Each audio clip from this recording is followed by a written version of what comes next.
اللہ اکبر اللہ اکبر اللہ اکبر لبیک لبیک لبیک یا رسول اللہ صلی اللہ علیہ وسلم۔ محترم ناظرین و حاضرین، اللہ تبارک و تعالیٰ کے فضل و کرم سے میں آپ کے سامنے حاضر ہوں۔ جب سے تاریخ انسانی کا آغاز ہوا ہے، دو قوتیں ہمیشہ مد مقابل رہی ہیں، ایک حق کی اور دوسری باطل کی، اور اللہ کے فضل و کرم سے ہمیشہ حق ہی کی جیت ہوئی ہے۔ آپ تاریخ کا مطالعہ کریں تو آپ کو نظر آئے گا کہ حق کے مقابلے میں باطل کی صفوں میں آنے والے اللہ تبارک و تعالیٰ نے ایسا حالات کو پلٹا کہ وہی حق کی صداقت کو بلند کرنے کے لیے حق کی طرف مائل ہوئے، اور پھر انہوں نے جتنی اسلام کے خلاف کوششیں کی تھیں، اسلام کی خدمات میں اس سے بڑھ کر کوششیں کی۔ اسی سلسلے میں میں آپ کے سامنے حاضر ہوا ہوں۔ اس وقت ہمارے پاس تشریف فرما ہیں جناب قاری محمد حمزہ صاحب۔ یہ پہلے مسلک وہابیت پر تھے، اللہ تبارک و تعالیٰ کے فضل و کرم سے انہوں نے مسلک حق اہل سنت والجماعت کو قبول کیا، اور اللہ تعالیٰ سے دعا ہے کہ اللہ تعالیٰ ان کو استقامت عطا فرمائے۔ ان سے چند مختصر سے حالات پوچھیں گے اور چند مختصر سے سوالات کریں گے تاکہ لوگوں تک حقانیت اہل سنت پہنچے اور احقاق حق اور ابطال باطل بالکل واضح ہو کر سامنے آئے۔ جناب محمد قاری حمزہ صاحب، میں آپ سے پس منظر کے بارے میں پوچھنا چاہتا ہوں مسلک حق اہل سنت کو قبول کرنے سے پہلے۔ جی، سب سے پہلے تو یہ عرض کروں گا کہ ہمارے خاندان میں کیونکہ جو ننیال وغیرہ خاندان ننیال والا، تو اس میں تمام ان کے جید علماء ہیں وہابیت میں، تو جس میں سرفہرست سب سے پہلے میرے نانا جی حافظ محمد ابراہیم حافظ آبادی، جو کہ جامعہ اسلامیہ نیائی چوک میں شیخ الحدیث ہیں، اور اس کے بعد میرے ماموں جان مولانا عبدالستار انجم صاحب، وہ شیخ پورہ میں مرکزی جمعیت اہل حدیث کے وہ امیر ہیں، اور خالہ زاد بھائی میرے قاری سمیع اللہ ساجد صاحب، وہ پورے پاکستان کے چیئرمین ہیں ان کے مرکزی جمعیت اہل حدیث کے، اور اس کے علاوہ میں خود بھی اپنے علاقے گجرانوالہ کا ناظم اعلیٰ ہوں۔ آپ نے درسیات کہاں سے پڑھے ان کے یہاں؟ جی، سب سے پہلے میں نے 4 سال جامعہ سلفیہ فیصل آباد میں پڑھا، اور اس کے بعد میں نے 2 سال دارالعلوم محمدیہ لنڈا بازار شیخ پورہ میں پڑھا، اور اس کے بعد دورہ حدیث جو بخاری شریف سب سے پہلے عمر صدیق صاحب سے پڑھا، اور اس کے بعد اپنے نانا جی جو عمر صدیق صاحب کے بھی استاد ہیں حافظ ابراہیم حافظ آبادی صاحب، ان کے پاس پڑھا۔ ماشاءاللہ، یہ درسیات آپ نے باقاعدہ سندیں بھی اس کی حاصل کی؟ جی الحمدللہ، لیکن جو بخاری شریف کی سند ہے نا، وہ اس کی تصدیق رہ گئی تھی، تو میں نے اپنے نانا جی سے دی، تو اس کے دوران ہی یہ معاملہ ہوگا، تو انہوں نے مجھے تک یہ خبر پہنچی ہے کہ انہوں نے اسے ضائع کر دیا ہے، اس وجہ سے کہ کہیں یہ نہ ہو جائے کہ ہماری سند کسی کے پاس چلا جائے اور وہ پروف کرے کہ میں ان کے پاس پڑھ کر آیا ہوں۔ تو آپ کا کیا معاملہ ہوا؟ آپ کس طرح آپ نے اہل سنت کی طرف آئے؟ وجوہات اس کی کیا ہیں؟ اس سب سے پہلے پچھلے سال ربیع الاول شریف میں جمعہ شریف کے خطبہ میں نے یہ بات کہی کہ اللہ تعالیٰ نے قرآن مجید میں فرمایا بسم اللہ الرحمن الرحیم فلا وربک لا یؤمنون حتی یحکموک، فرمایا محبوب ہمیں آپ کے رب کی قسم ہے، اتنی دیر تک کوئی ایمان والا نہیں ہو سکتا جب تک وہ ہر مسئلے میں آپ کو اپنا حاکم تسلیم نہ کرے۔ بے شک۔ تو اس کی جو تفصیل ہے اس کے اندر حدیث بخاری شریف کی بھی حدیث ہے، نبی کریم علیہ الصلوۃ والسلام نے فرمایا اللہ تعالیٰ نے کوئی نبی ایسا زمین پر نہیں بھیجا جس کے 2 وزیر نہ ہوں، 2 وزیر زمین پر ہوتے ہیں، 2 وزیر آسمان پر ہوتے ہیں، اور فرمایا میرے 2 وزیر زمین پر ان کا نام صدیق و فاروق ہے، اور آسمان پر حضرت جبرائیل و میکائیل، اور فرمایا کہ یہ میرے وزیر ہیں۔ تو میں نے یہ تشریح کی کہ اللہ تعالیٰ نے محبوب علیہ السلام کو، کیونکہ جس طرح آپ کو تمام انبیاء میں سے اعلیٰ مقام عطا فرمایا، اس طرح آپ کی بادشاہت بھی سب سے اعلیٰ ہے، کہ اللہ تعالیٰ نے آپ کو اتنی بڑی بادشاہت عطا فرمائی ہے کہ آپ کے وزیر آسمان پر بھی ہیں اور زمین پر بھی۔ تو میں نے کہا اس سے ثابت ہوتا ہے کہ جس طرح جبرائیل و میکائیل زندہ ہیں، اس طرح صدیق و فاروق زندہ ہیں۔ اگر یہ وزیر زندہ ہو سکتے ہیں تو بادشاہ کیوں نہیں زندہ ہو سکتا؟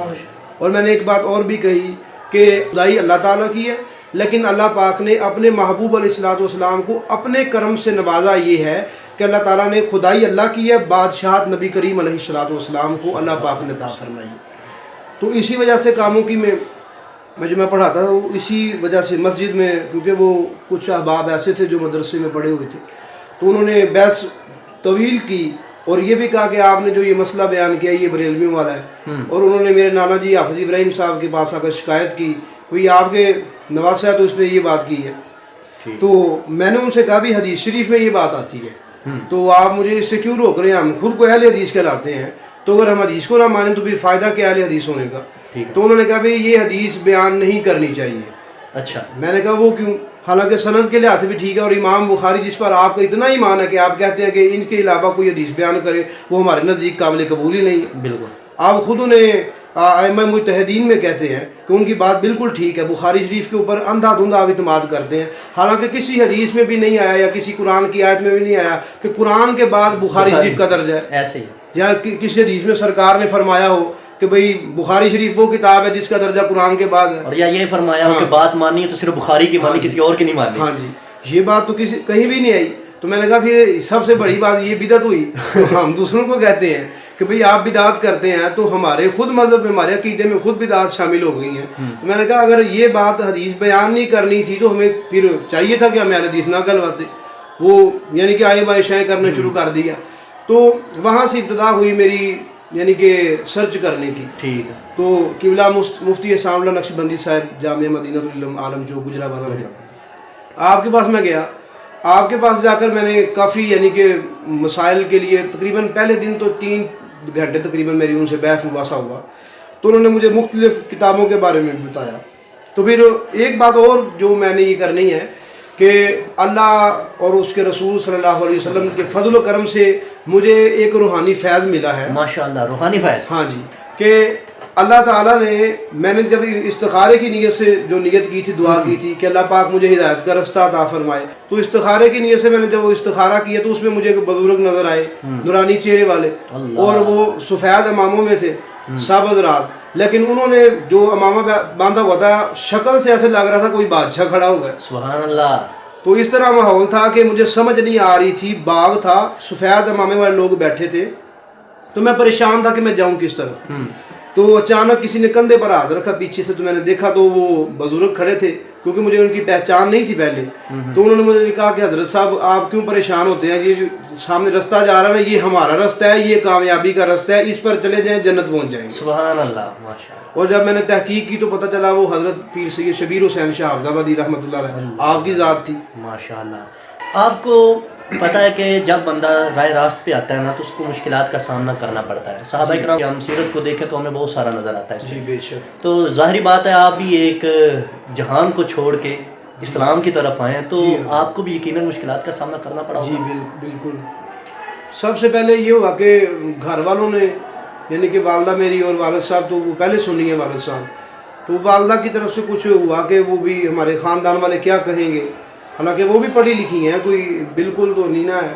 تو انہوں نے مجھے کہا کہ بھی خاندان والے کیا کہیں گے، ہمارا خاندان صدیوں سے آ رہا ہے. انہیں تو نہیں پتا تھا کہ یہ صدیوں سے نہیں آ رہا، یعنی کہ انہوں نے کہا جب سے ہم نے سنا دیکھا ہے یہی سب اہل حدیث ہیں، وہابی ہیں، تو بھائی یہ عقیدہ تم کس طرح اپناؤ گے، تو اور خاندان والے میں کیا کہیں گے. لیکن وہ 1 مہینے تک تھا، الحمدللہ میں نے انہیں قائل کر لی ہے، وہ ٹھیک ہو چکے ہیں گھر والے. اس کے بعد جو ننیال والے وغیرہ ہیں ان میں سے، اور قریب 2 مہینے پہلے میرا جو یہ ٹخنا توڑ دیا تھا، اس وجہ سے کہ میں نے یہ مسلک اہل سنت کو قبول کیوں کیا ہے. اچھا، آپ پر باقاعدہ حملہ ہوا ہے؟ جی بالکل. کس جگہ کے تھوڑی ڈیٹیل بتائیں گے آپ؟ جی یہ داتا دربار کے باہر، میں دعا کر کے باہر آ رہا تھا، تو میں ادھر شادی میں آیا ہوا تھا، تو خود میرے باقاعدہ مجھے پتہ ہے وہ امیر میرے ماموں جان ہیں جنہوں نے یہ اپنے آدمی بھیجے ہیں، تو جس کی وجہ سے میرا وہ ٹخنا ٹوٹ گیا. اور الحمدللہ اللہ رسول کا اتنا فضل و کرم ہے. وہابیت میں پہلے میرا 1 دفعہ ٹخنا ٹوٹا تھا، وہ 6 ماہ میں ٹھیک ہوا تھا. اللہ رسول کا اتنا فضل و کرم ہے، ابھی 2 مہینے پورا نہیں ہوئے تو میں کھڑا بھی ہوں. تو قبلہ مفکر اسلام کنز العلماء ڈاکٹر محمد اشرف آصف جیلانی دامت برکاتہ العالیہ، عقیدہ توحید سیمینار، جی یہ قبلہ کے ماشاءاللہ بہت ہی مشہور پروگرام ہے، اور ان میں بہت سارے لوگ راہ راست پر آئے. ان کے بارے میں آپ کیا کہتے ہیں؟ آپ نے قبلہ کے دلائل سنے، اس کے بارے میں آپ کیا روشنی ڈالیں گے؟ جی سب سے پہلے تو میں نے آپ کے قبلہ کے جو عقیدہ توحید سیمینار ہے، اور سب سے پہلے وہ جس میں قبلہ عمر فاروق توحیدی صاحب ماشاءاللہ اللہ پاک آپ کو مزید برکت عطا فرمائے، جس میں آپ نے اپنا اہل سنت ہونے کا اعلان کیا تھا، وہ سنا تھا. اور اس کے بعد ہے یہ جو پچھلے 3 سال ہیں یہ بھی سنے ہیں. اور اس کے علاوہ میں نے 2 خطبہ جمعۃ المبارک خود لائیو بیٹھ کر سامنے بیٹھ کر سنے ہیں قبلہ کے. اور اس کے علاوہ بھی کافی گفتگو آپ نے سنی ہے، اور جو آپ کے رسائل ہیں پچھلے جو گزر چکے ہیں ان کے سیمینار کے، وہ بھی سنے ہیں، میں نے پڑھے ہیں میں نے، تو الحمدللہ ان سے بھی کافی فیض حاصل ہوا ہے۔ اس کے علاوہ تحقیق کے میدان میں حضور تاج الشریعہ رحمہ اللہ آپ کے بعد اگر کسی نے مضبوط طریقے سے علمی لحاظ سے اہل سنت کو اگر کسی نے ڈھانپا ہے اور سہارا دیا ہے تو وہ میں نے ڈاکٹر صاحب سے دیکھا ہے، یعنی کہ آپ نے وہ بات دیکھی ہے۔ اور سب سے بڑی بات جو میں کہنا چاہتا ہوں وہ یہ ہے کہ وہ تعریف وہ ہوتی ہے جو دشمن کرے۔ بے شک، تو میں نے یہ سر چڑھ کر بولے تعریف وہ جو دشمن کرے۔ ہاں جی، بے شک بے شک۔ وہ میں نے جامعہ مدینہ العلم میں یہ بات دیکھی جب استاد گرامی مفتی ساملہ نقشبندی صاحب ماشاءاللہ اللہ آپ کو مزید برکت دے، آپ بخاری شریف کا درس ارشاد فرماتے ہیں، تو مجھ سے کہنے لگے بھی حضرت صاحب آپ نے دورہ حدیث کیا ہوا ہے؟ میں نے کہا جی الحمدللہ 2 دفعہ کیا ہوا ہے۔ تو مجھے فرمانے لگے آپ عبارت پڑھ کے میں سنائیں، تو میں نے پڑھا تو کہنے لگے آپ نے ویسے دورہ حدیث کیا ہوا ہے؟ میں نے کہا جی الحمدللہ 2 دفعہ کی ہے۔ تو کہنے لگے آپ عبارت پڑھتے تو ہیں لیکن اس میں غلطیاں بہت زیادہ ہیں۔ تو میں نے کہا بات یہ ہے کہ مجھے اس بات پر وہاں پر سند دی گئی تھی اس جامعہ میں سے وہابیت میں کہ بھئی سب سے اچھی سند پڑھنے والا یہ بچہ ہے، سب سے اچھی عبارت پڑھنے والا، جی سب سے اچھی عبارت پڑھنے والا۔ تو میں نے دیکھا جب انہوں نے کہا ہمارے طالب علم کو دیکھیں کہ وہ کس طرح پڑھتا ہے، جب میں نے اس طالب علم کی منہ سے عبارت پڑھنی جو اس نے شروع کی میں نے سنی، تو خدا کی قسم میں نے جتنی عبارت وہ اچھی پڑھ لیتا ہے ہمارے اساتذہ بھی نہیں پڑھ سکتے۔ اللہ اللہ اللہ۔ اور خود کو اہل حدیث دعویٰ یہ ہے، یعنی خود کو یہ کہتے ہیں کہ علم کے سمندر پہاڑ ہم ہی ہیں، اور عبارت کا یہ عالم کے بقول آپ کے اساتذہ کو بھی ویسی عبارت نہیں آتی جیسی عبارت اہل سنہ والجماعت کے طلباء پڑھتے ہیں۔ جی ماشاءاللہ ماشاءاللہ۔